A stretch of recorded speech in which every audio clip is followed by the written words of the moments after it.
it's Haley Malnicki, your school dietitian here, and today I'm on another episode of Quarantine Cooking where we're going to be making my favorite taco quesadillas. So these are so easy. Again, it's like 3 or 4 ingredients that you need. So I'm going to take a whole wheat tortilla or any type of wrap that you have, and I have some grated Colby Jack cheese here. Then I'm going to sprinkle on 1/2 of the tortilla. So if you don't have Colby Jack, just use whatever type of cheese you have in the house. Cheddar would work great, anything like that. So I'm gonna do a good amount of cheese, and then what makes this kind of like a taco-y flavor, I'm gonna add some black beans. So this is just canned black beans that I drained and rinsed. If you don't have black beans, you could also use leftover chicken from the night before, a rotisserie chicken, ground beef, anything like that would work great here.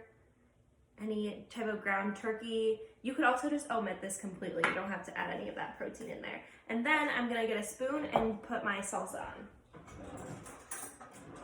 on. So I'm just gonna take a few dollops of salsa. This is kind of what gives it the flavoring of like a taco. You can use any salsa that you have on hand. You can use spicy if you're into that, or just regular chunky. Okay, and then to keep everything in place, more cheese, obviously.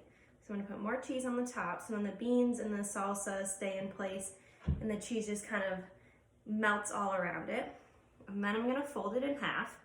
So now here's the part where you might wanna ask a parent or guardian, an adult, to help you cook this. We're just gonna put it into a frying pan that you sprayed with nonstick spray over medium-high heat. Let it crisp for 1 to 2 minutes on one side, flip, crisp for 1 to 2 minutes on the other side, and then it's done.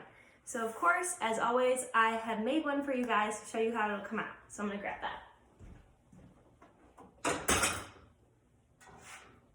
Okay, so here we have it. This is my quesadilla. And my favorite way to cut quesadillas to make it easier is with a pizza cutter. If you don't have one, then a really sharp knife will also work. So I'm gonna cut this into quarters, and as you can see, it's cheesy and bubbly and delicious. Look at all that melted cheese in there, so good. So I'm just gonna serve it up with a little bit of sour cream on the side.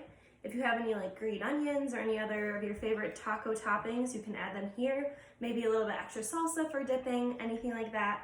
So here we have it. This is my easy 3 to 4 ingredient taco quesadilla. I hope you guys enjoyed the recipe today. As always, I will leave it in the comments, and feel free to post photos of any of the recipes that you guys have done. I hope you guys enjoyed, and I'll be back later this week.